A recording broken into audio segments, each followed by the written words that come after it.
నమస్తే. Welcome to India's largest digital media network Suman టీవీకి స్వాగతం. బరువుగా ఉన్న వాళ్ళు వెయిట్ లాస్ అవ్వడానికి ఎంతో ప్రయత్నం చేస్తూ ఉంటారు. సో న్యాచురల్‌గా ఇంట్లోనే ఉండి మనం డైట్ పాటించి వెయిట్ లాస్ అవ్వడానికి ప్రయత్నం చేయొచ్చు అంటున్నారు. సో వెయిట్ లాస్ అవ్వాలంటే ఎలాంటి డైట్ పాటించాలి? ఆయిల్స్ ఎలాంటివి తీసుకోవాలి? ఫిజికల్ ఎక్సర్సైజ్ ఎలా ఉండాలి? అనే పూర్తి వివరాలు మనకు అందించడానికి ప్రస్తుతం మనతో పాటు ఉన్నారు ప్రముఖ హోమియోపతి డాక్టర్ చేతన్ గారు. డాక్టర్ గారితో మాట్లాడి పూర్తి వివరాలు తెలుసుకుందాం. నమస్తే అండి. నమస్తే అండి. ఎలా ఉన్నారు? I'm fine. మీరు బాగున్నారా? Yeah! I'm too good. Doctor గారు, ఈ మధ్య కాలంలో మన ఇండియన్సే చూసుకుంటే ఎక్కువగా ఒబేస్‌గా ఉంటున్నారు. సో, చూడ్డానికి ఎలా ఉంటారంటే ఒక 1 మంత్ బానే ఉంటారు. ఒక 2, 3 మంత్స్‌లో మళ్ళీ వెయిట్ గెయిన్ అయిపోతున్నారు. వెయిట్ లాస్ అవ్వాలంటే ఏం చేయాలని అడుగుతున్నారు. సో, ఏం చెప్తారు మీరు? చూడండి, ఈ మధ్య ఒబేసిటీ అనేది ఎక్కువ వెయిట్ ఉండడం వల్ల చాలా పెరిగిపోయింది. ఎందుకు పెరిగిపోయింది? మీరు ఒకసారి చూసుకోండి. మన ప్రొఫెషన్స్ మారిపోయినాయి. ఇంతకుముందు మన ఎకానమీ మొత్తం అగ్రికల్చర్ ఎకానమీ ఉండే. యెస్. మీరు కూడా మీ స్కూల్ ఫ్రెండ్స్‌ని అడగండి. మీ తాత ఏం చేస్తుండే అంటే వ్యవసాయం. అవును. ఫార్మర్ అంటుండే. ఫార్మర్. సో, అందరు ఊర్లలో ఉంటుండే. మంచి ఆహారం తింటుండే. ఆ ఊర్లలో ఉన్న వాతావరణంలో ఉంటుండే. బట్ ఇప్పుడు చేంజ్ అయిపోతుంది మొత్తం. ఇండస్ట్రియలైజేషన్ అయిపోయింది. ఐటీ బూమ్ వచ్చేసింది. యెస్. టెక్నాలజీ టెక్నాలజీ డెవలప్ అయిపోయింది. అందరూ ఏం చేశారు? సిటీకొచ్చి సెటిల్ అవ్వడం స్టార్ట్ చేస్తున్నారు. అవును. Because earning. యెస్. సో, ఎక్కువ లైఫ్ స్టైల్ చేంజ్ అయిపోయింది మనుషులది. హ్మ్. So, what is obesity? It is a life style disorder. Okay. ఇంతకుముందు ఊర్లలో ఉన్నప్పుడు ఫిజికల్ యాక్టివిటీ అనేది లేకుంటుండే. హ్మ్. లేకుండా ఇన్ ద సెన్స్ వాళ్ళు చేసే ఆటోమేటిక్ పనిలోనే ఫిజికల్ యాక్టివిటీ అయిపోతుండే మనుషులకి. అండ్ ఇప్పుడు ఎట్లయిపోయింది? ఇప్పుడు మనమే జిమ్లో డబ్బులు కడతాం, మనమే వాకింగ్ చేస్తాం. రైట్. మనం పని చేయడానికి మనం డబ్బులు కడుతున్నాం. హ్మ్. సో, అంత డిఫరెన్స్ అయిపోయింది లైఫ్ స్టైల్కి. Hmm. You are dedicating time for exercise. But ఇంతకుముందు లైఫ్ స్టైలే ఎక్సర్సైజ్ ఉండే. సో, అది చేంజ్ అయిపోవడం వల్ల మన బాడీ జెనెటిక్స్ అట్లా ఉండదు కదా. హ్మ్. మనం దేనికి అడాప్టెడ్ ఉన్నాం, మనం అట్లనే ఉంటే మనకు ప్రాబ్లమ్స్ రావు. బట్ దీనికి ఇప్పుడు లైఫ్ స్టైల్ చేంజ్ అయిపోయింది. మన ఫుడ్స్ చేంజ్ అయిపోతున్నాయి. మనం ఎక్కువ వెస్టర్నైజేషన్ సైడ్ చూస్తున్నాము. యెస్. మన బ్రేక్ఫాస్ట్లు ఇంతకుముందు ఇడ్లీ కానీ దోశ కానీ అట్లా ఉంటుండే. ఇప్పుడు కార్న్‌ఫ్లేక్స్ తింటున్నాము, అవును. సిరియల్స్ తింటున్నాము. యెస్. అవును. ఏమైతుంది? మన ఫుడ్ మారిపోయింది. దాని తర్వాత లైఫ్‌ని ఈజీ చేసుకోనికి మనం అదే టైం సేవ్ చేసుకోవాలి అనేసి చూసి హ్మ్. మనం ఫిజికల్ యాక్టివిటీ మన జాబ్స్‌లో ఉంటలేదు. ఓన్లీ మెంటల్ యాక్టివిటీ ఉంటుంది. హ్మ్. సో, దానివల్ల కూడా ఒబేసిటీ పెరుగుతుంది. హ్మ్. ఎప్పుడైతే మన ఫిజికల్ యాక్టివిటీ తగ్గిపోయింది, అప్పుడు మనం తినే ఆహారం కూడా తగ్గాలి. హ్మ్. బట్ అది అవ్వట్లేదు. ఎంత క్వాంటిటీ తీసుకుంటున్నాం, అది అట్లనే కంటిన్యూ చేస్తున్నాం. హ్మ్. సో, దానివల్ల కూడా వెయిట్ అనేది పెరిగిపోయింది చాలామంది. స్కూల్ పిల్లల్లో కూడా మీరు చూడండి, ఒబేసిటీ అనేది పెరిగిపోతుంది. హ్మ్. బికాజ్ వాళ్ళకు స్కూల్ అంటే ఆల్ రౌండ్ డెవలప్మెంట్ ఉండాలి. అవును. బట్ స్కూల్స్ ఇప్పుడు ఎట్లయిపోయినాయి?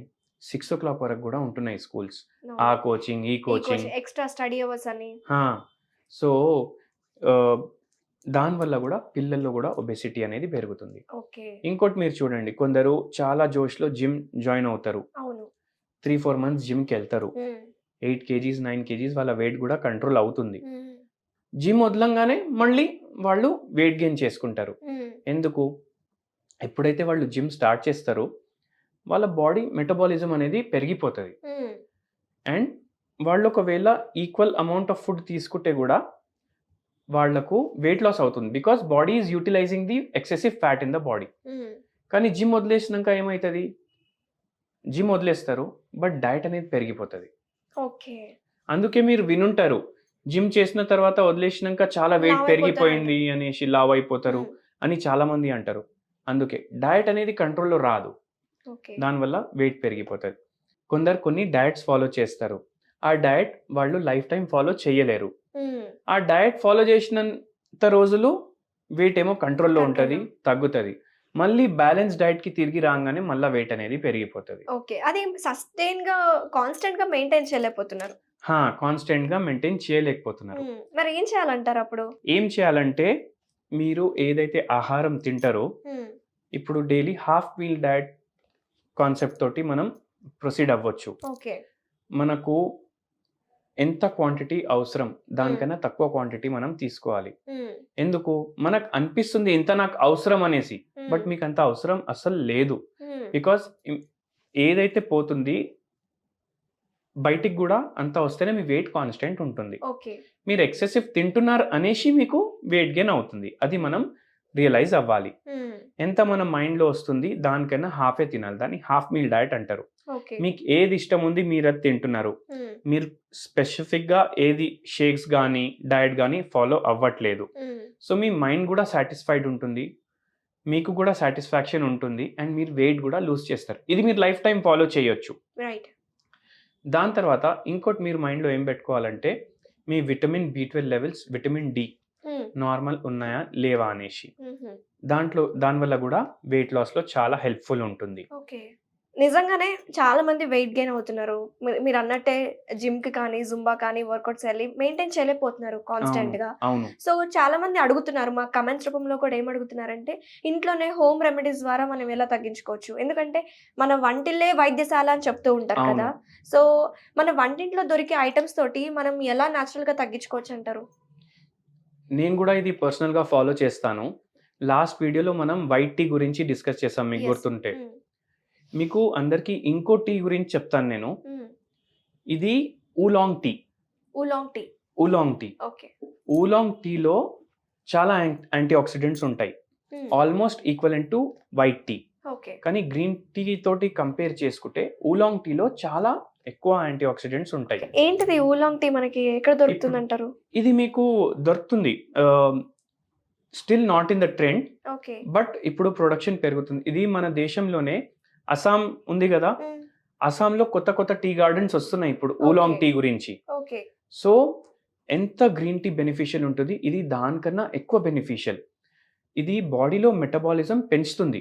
ఓకే. మనకు వెయిట్ ఎందుకు పెరుగుతుంది? ఎందుకంటే మన మెటబాలిజం స్లో అయిపోతుంది విత్ ఏజ్. ఓకే. సో ఇది బాడీ మెటబాలిజం చాలా పెంచుతుంది, బ్లడ్ ఫ్లో అన్ని పార్ట్స్కి మంచిగా అవుతుంది. ఊలాంగ్ టీ తీసుకోవడం వల్ల హార్ట్ హెల్త్ మంచిగా ఉంటుంది, హార్ట్ మంచిగా బ్లడ్ పంప్ చేస్తుంది, ఫ్యాట్ మెటబాలిజం అవుతుంది. సో ఊలాంగ్ టీ మీరు తీసుకుంటే టీ బదులు ఇది మీకు ఒక రిఫ్రెషింగ్ స్టేటస్ ఆఫ్ మైండ్ కూడా ఇస్తుంది, మీరు యాక్టివ్ కూడా అవుతారు అండ్ వెయిట్ కూడా లూజ్ అవుతారు. ఓకే. ఇది మనకి మార్కెట్లో అందుబాటులో ఉందంటారా? ఇప్పుడు చూడండి, ఇది ఇప్పుడు ఈ మధ్యనే మీకు అనిపిస్తుంది, మీరు ఫస్ట్ టైం విన్నారు ఒకవేళ ఊలాంగ్ టీ అంటే, but 18th century 19th century నుంచే జనాలు ఇది వాడుతున్నారు.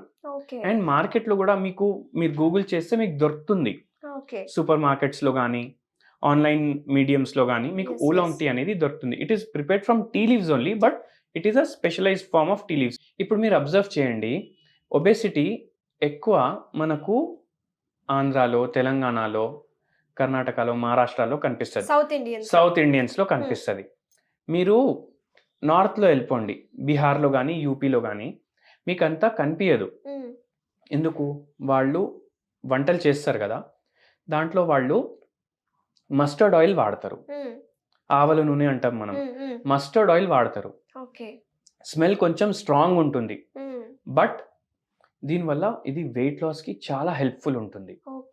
మీరు ఏం కుక్ చేసినా దీంట్లో మస్టర్డ్ ఆయిల్లో దాని న్యూట్రిషన్ ప్రిజర్వ్ అవుతుంది. సో ఆ న్యూట్రిషన్ ప్రిజర్వ్ అవ్వడం వల్ల డైజెషన్ మంచిగా అవుతుంది మీరు మస్టర్డ్ ఆయిల్ తీసుకుంటే. ఇదే కాకుండా మీరు చూడండి, కేరళైట్స్ ఏమో కోకోనట్ ఆయిల్లో కుకింగ్ చేస్తారు. మనం స్మెల్ వస్తుంది కోకోనట్ ఆయిల్లో కుక్ చేస్తే అని అనుకుంటాం, బట్ అట్లా ఉండదు. దానివల్ల కూడా చాలా బెనిఫిషియల్ ఉంటుంది అది వెయిట్ లాస్ కి. సో మనం రెగ్యులర్ గా వాడే కొన్ని రిఫైన్డ్ ఆయిల్స్ ఉంటాయి కదండి, లైక్ గ్రౌండ్నట్ ఆయిల్ కానీ సన్ఫ్లవర్ ఆయిల్ కానీ, అంటే ఇవి స్టాప్ చేసేసి మనం వీటికి షిఫ్ట్ అవ్వచ్చు అంటారా? అవును, వీటికి షిఫ్ట్ అవుతే మనం చాలా హెల్దీ కూడా ఉంటాం. అండ్ మీకు ఇంకోటి, ఇప్పుడు చూడండి ఒక మిత్ ఉంది, మీరు ప్యాకెట్స్ మీద కూడా చూస్తారు జీరో కొలెస్ట్రాల్ అనేసి. అవును, బట్ ఇక్కడ అందరికి మన వ్యూవర్స్ కి ఒక ఇంట్రెస్టింగ్ ఫ్యాక్ట్ ఏంటంటే, ఏ నూనెలో కూడా కొలెస్ట్రాల్ అనేది ఉండదు. నూనెల్లో కొలెస్ట్రాలే ఉండదు, దాంట్లో ట్రైగ్లిసరైడ్ ఉంటది.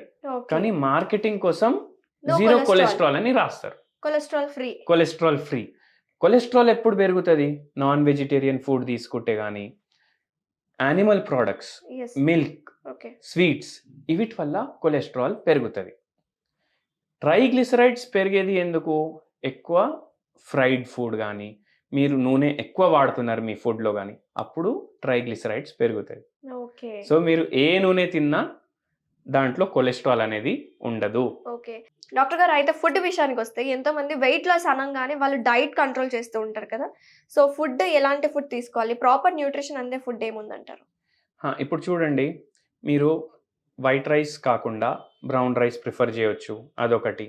అండ్ ఏదైతే వీట్ ఉంటుంది దాని బదులు మనం జొన్నె కానీ లేదంటే రాగి, మిల్లెట్స్ ఎక్కువ ప్రిఫర్ చేయండి. దాంతో కూడా మీరు రొట్టెలు చేసుకోవచ్చు. ఓకే. మనం ఉండే వాతావరణంలో ఏది ఈజీగా గ్రో అవుతుంది మన బాడీకి అదే సెట్ అవుతుంది. ఓకే. మనం ఉండే వాతావరణంలో జొన్నె ఈజీగా గ్రో అవుతుంది. సో అది we will easily adapt to that. Okay. Right. దాంట్లో ఫైబర్ కంటెంట్ అనేది కూడా చాలా ఎక్కువ ఎక్కువ ఉంటుంది. యెస్. అండ్ ఇవన్నీ వెయిట్ లాస్లో హెల్ప్ చేస్తాయి. Thank you Chetan garu. చాలా క్లియర్‌గా అండ్ డీటెయిల్‌గా ఎక్స్‌ప్లెయిన్ చేసినారు అసలు వెయిట్ లాస్ అవ్వాలంటే ఏం చేయాలి? ఎలాంటి ఫుడ్‌ని మనం తీసుకోవాలి? అలాగే మీరు చెప్పిన హోమ్ రెమెడీస్ చాలా యూజ్‌ఫుల్ అవుతాయి అనుకుంటున్నాను. Thank you so much. Thank you అండి.